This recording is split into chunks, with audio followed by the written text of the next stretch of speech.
సతీష్ చెప్పండి, ఇలాంటి ఒక ఇండస్ట్రీ ఆంధ్రప్రదేశ్లో పెడితే కనీసం 100 మందికైనా ఉద్యోగాలు వస్తాయి కదా. ఉద్యోగాలు మాట అటు ఉంచితే పెట్టుబడి పెట్టండి పెట్టండి అని అందరినీ పారిశ్రామికవేత్తల్ని ఆహ్వానిస్తూ తన సొంత కంపెనీ వేరే రాష్ట్రంలో పెట్టడం ఏంటనే ప్రశ్న కూడా వస్తుంది.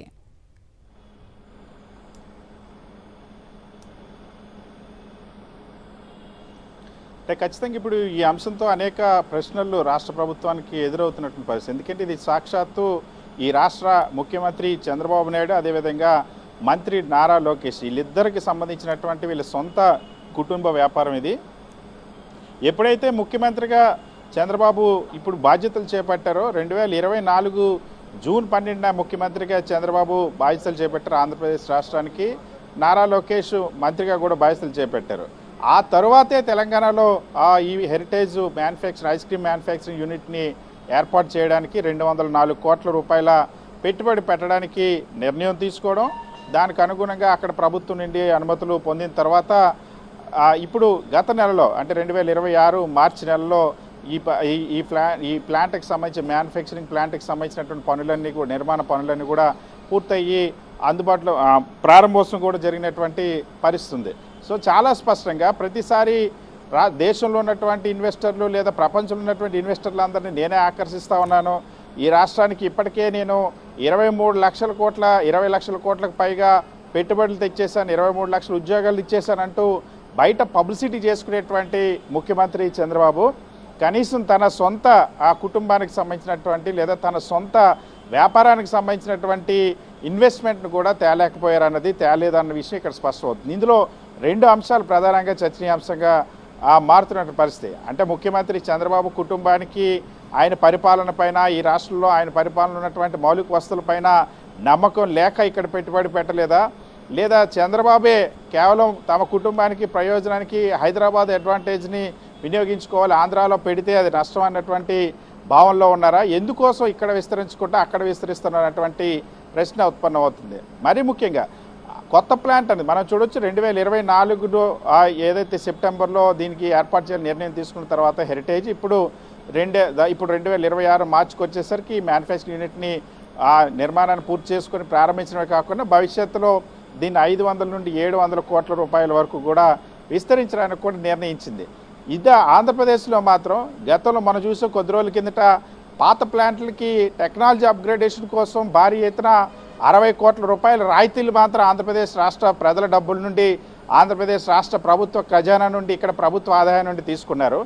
ఆంధ్రప్రదేశ్లో మాత్రం ఇన్వెస్ట్మెంట్ పెట్టడానికి మాత్రం ముందుకు రానటువంటి పరిస్థితి. సో కొత్త ఇన్వెస్ట్మెంట్ 204 కోట్ల రూపాయల కొత్త ఇన్వెస్ట్మెంట్ని హెరిటేజ్ చేత తెలంగాణలో పెట్టించుకున్నారు, హైదరాబాద్లో షామీర్పేట దగ్గర పెట్టించుకున్నారు.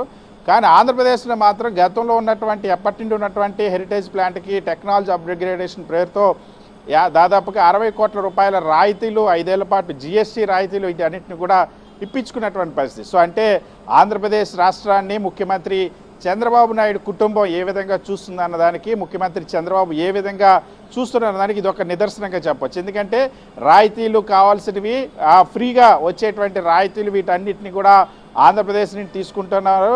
ఇన్వెస్ట్మెంట్స్ మాత్రం చంద్రబాబు సేఫ్టీ కోసమో లేకపోతే ఇతరత్ర అవసరాల కోసమో లేదా భవిష్యత్తు వ్యూహంతోనో తెలంగాణలో పెట్టుకుంటున్నటువంటి పరిస్థితి. సో రాష్ట్ర ప్రజలకి ఇక్కడికేమో అమరావతిలో కానీ లేదా ఇతర ప్రాంతాల్లో కానీ ఎందుకు పెట్టుబడి పెట్టడానికి ముందుకు రావడం లేదు.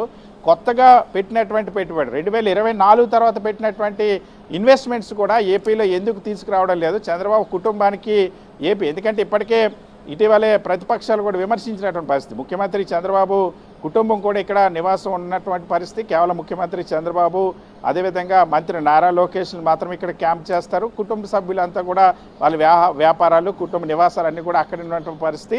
సో వీకెండ్స్లోనే అదేవిధంగా 15 రోజులకు ఒకసారి ముఖ్యమంత్రి చంద్రబాబు అదేవిధంగా మంత్రి నారా లోకేష్ అయితే ప్రతి వారం కూడా హైదరాబాద్ వెళ్ళి కుటుంబ సభ్యుల దగ్గరికి వెళ్ళి వస్తున్నటువంటి పరిస్థితి.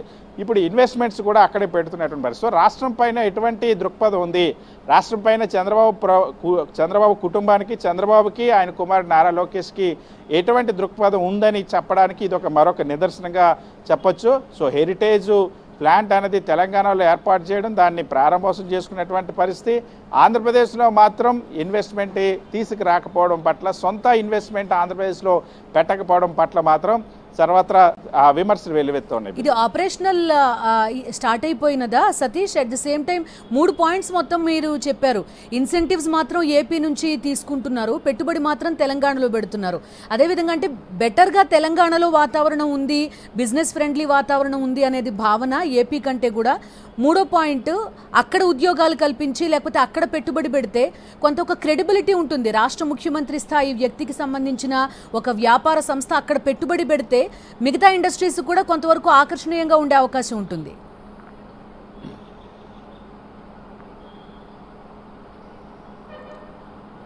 అంటే ఖచ్చితంగా ఇక్కడ అంటే ఆంధ్రప్రదేశ్ రాష్ట్రంలో ఇక్కడ ముఖ్యమంత్రిగా ఉన్నారు, అధికారంగా ఉన్నారు. ఇక్కడ అధికారం పూర్తి స్థాయిలో మన చేతిలో ఉంటుంది కాబట్టి బ్యాక్ ఎండ్ బెనిఫిట్స్ అన్నీ కూడా ఆంధ్రప్రదేశ్ రాష్ట్రం నుండి తీసుకుంటున్నటువంటి పరిస్థితి కనిపిస్తుంది. అదే ఇక్కడ చాలా స్పష్టంగా మనం చెప్పి కొద్ది రోజుల కిందటే జరిగినటువంటి కేబినెట్ సమావేశంలో హెరిటేజ్కి రాయితీలకు సంబంధించి కానీ, ఇంకోవైపు ఇటీవలే తీవ్ర వివాదాస్పదమైనటువంటి అంశం మనం చూసాం.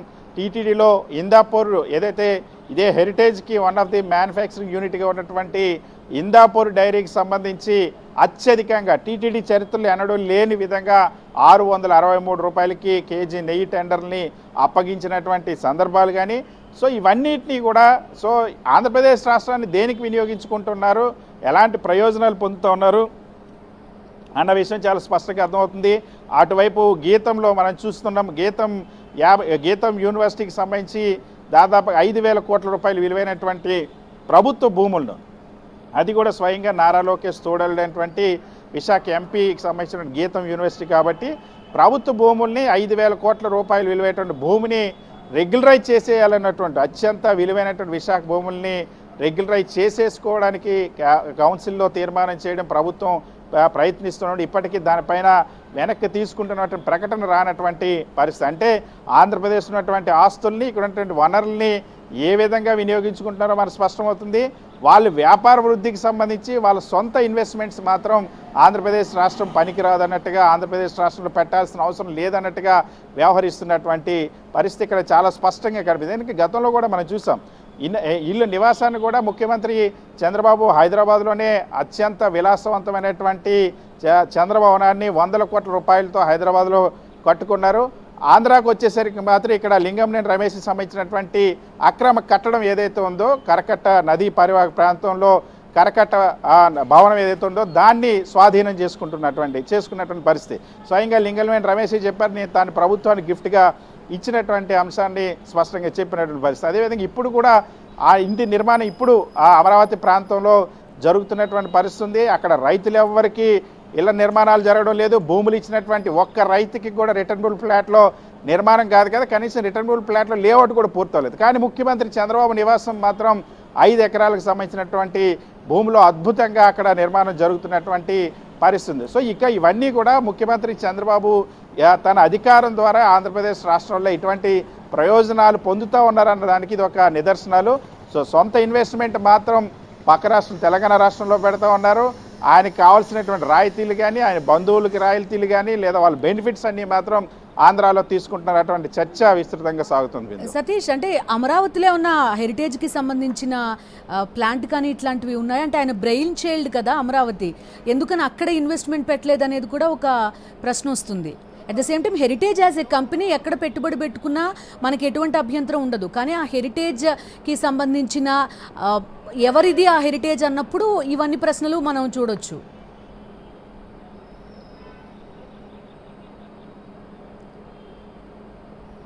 ఖచ్చితంగా ఆంధ్రప్రదేశ్ రాష్ట్రంలో అమరావతి ప్రాంతంలో అయితే ఇప్పటివరకు హెరిటేజ్కి సంబంధించినటువంటి మ్యానుఫ్యాక్చరింగ్ యూనిట్గా హెరిటేజ్ సంబంధించినటువంటి వ్యాపార విస్తరణ కేంద్రాన్ని ఏది కూడా ఏర్పాటు చేయడానికి నిర్ణయం తీసుకోలేదు. భూములు గతంలో 2014-19 మధ్యలో ఇక్కడ ల్యాండ్ పోలింగ్ స్కీమ్ టైంలో ఇన్నర్ రింగ్ రోడ్డు సమీపంలో హెరిటేజ్ భూములు కొన్నారు. ఆ భూములకి అనుకూలంగా ఆ భూముల ధరలు పెరిగేలాగా ఇన్నర్ రింగ్ రోడ్ అలైన్మెంట్ కూడా మార్చుకున్నటువంటి సందర్భం ఉంది. దానిపైన సిఐడి విచారణ కూడా జరిగినటువంటి పరిస్థితి ఉంది. కానీ ఆంధ్రప్రదేశ్ రాష్ట్రంలోనే, అమరావతిలోనే కాదు, ఆంధ్రప్రదేశ్ రాష్ట్రంలో ఎక్కడ కూడా కొత్తగా ముఖ్యమంత్రి చంద్రబాబు కుటుంబం హెరిటేజ్కి సంబంధించినటువంటి మ్యానుఫ్యాక్చరింగ్ యూనిట్స్ లేదా వ్యాపార కేంద్రాల ఏర్పాటుకు సంబంధించినటువంటి ఇన్వెస్ట్మెంట్ అయితే మాత్రం ఇప్పటివరకు చేయనటువంటి పరిస్థితి. అమరావతిలో కూడా అటువంటి ఇన్వెస్ట్మెంట్ చేయలేదు. చాలా ఇప్పటికే అనేక భూ కేటాయింపులు జరిగినప్పటికీ కూడా హెరిటేజ్కి సంబంధించి ఇంకా ఇప్పటివరకు ఎటువంటి భూ కేటాయింపులు జరిగినటువంటి దాఖలాలు లేవు. బిందు, సో ఈ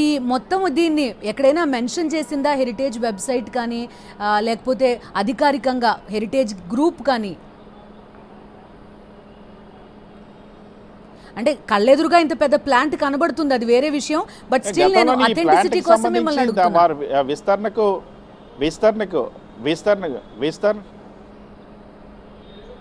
దీని విస్తరణకు సంబంధించినప్పుడు నిర్ణయం తీసుకున్నప్పుడే హెరిటేజ్ యాజమాన్యం దీన్ని ప్రకటించింది. ఇప్పుడు ఏదైతే ఆ మ్యానుఫ్యాక్చరింగ్ యూనిట్కి సంబంధించినటువంటి నిర్మాణ పనులు చేసినటువంటి బీమా సంస్థ కూడా స్వయంగా అధికారికంగానే ప్రకటించినటువంటి పరిస్థితి. అక్కడ దానికి సంబంధించిన ఫొటోస్ కూడా మనం చూపిస్తూ ఉన్నాం. అందులో చాలా క్లియర్గా ఉన్నటువంటి పరిస్థితి. గతంలోనే ఇక్కడ ఈ ప్లాంట్ని ఐస్ క్రీమ్ మ్యానుఫ్యాక్చరింగ్ యూనిట్ ఏర్పాటుకి సంబంధించినటువంటి ప్రకటన దాదాపు 2024 సెప్టెంబర్లోనే హెరిటేజ్కి సంబంధించినటువంటి మేనేజ్మెంట్ చేసిన పరిస్థితి. బిందు, రైట్. మొత్తం 6205 చదరపు మీటర్ల విస్తీర్ణంలో హెరిటేజ్ ప్లాంట్ మొత్తం కూడా నిర్మించినట్టుగా తెలుస్తోంది. 200 కోట్ల రూపాయలు పెట్టుబడి. ఫ్యూచర్లో 500 నుంచి 700 కోట్లకి పెట్టుబడి పెట్టాలి ఫ్యూచర్లో అనేది కూడా ఒక అంచనా.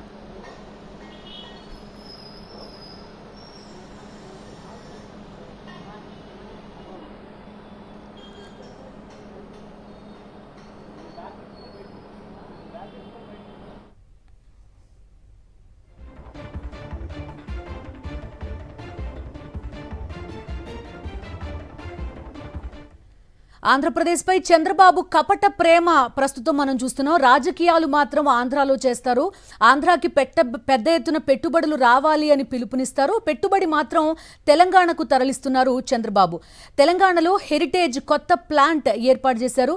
చూస్తున్నాం షామీర్పేటలో ఏర్పాటు చేసిన ఈ హెరిటేజ్ కొత్త ప్లాంట్ మనకి క్లియర్ కట్గా కనిపిస్తోంది. మేడ్చల్ మల్కాజ్గిరి జిల్లా షామీర్పేటలో గత నెలలో heritage foods ice cream manufacturing ప్లాంట్ని ప్రారంభించారు. ఇందులో చంద్రబాబు కుటుంబం 204 కోట్ల రూపాయల పెట్టుబడి పెట్టింది. వచ్చే 5 ఏళ్లలో ఈ పెట్టుబడిని 500 నుంచి 700 కోట్లకి పెంచాలి అనేది కూడా నిర్ణయం. ఏపీకి సొంత ఫ్యామిలీ పెట్టుబడులు తీసుకురాని చంద్రబాబు ఏపీకి తనను చూసి పెట్టుబడులు వస్తాయని పబ్లిసిటీ మాత్రం చేసుకుంటున్నారు. గత కేబినెట్ సమావేశంలో కూడా చూసాం. హెరిటేజ్కి పెద్ద ఎత్తున రాయితీలు కూడా ఇచ్చుకున్నారు. టెక్నికల్ అప్గ్రేడేషన్ కోసం అంటూ కూడా రాయితీలు ప్రకటించుకోవడం మనం చూసాం. మా కరెస్పాండెంట్ సతీష్ జాయిన్ అవుతున్నారు. సతీష్, చెప్పండి. చూస్తున్నాం రాజకీయం ఏపీలో చేస్తారు, పెట్టుబడి మాత్రం తెలంగాణకి ఇస్తారు. అదే పెట్టుబడి కనుక ఆంధ్రప్రదేశ్లో పెట్టుంటే కొంత మరికొందరికి ఆదర్శంగా ఉండేది, కొన్ని ఉద్యోగాలు వచ్చేవి.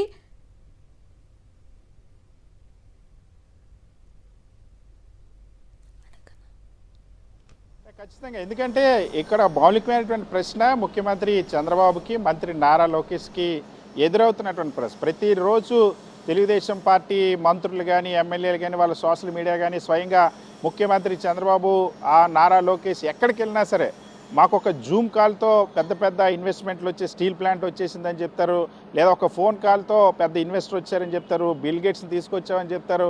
ఇంతమందిని తీసుకొచ్చామని చెప్పిన వాళ్ళు తమ సొంత కుటుంబానికి సంబంధించినటువంటి హెరిటేజ్ని ఎందుకు ఆంధ్రప్రదేశ్ రాష్ట్రానికి తీసుకురాలేదు?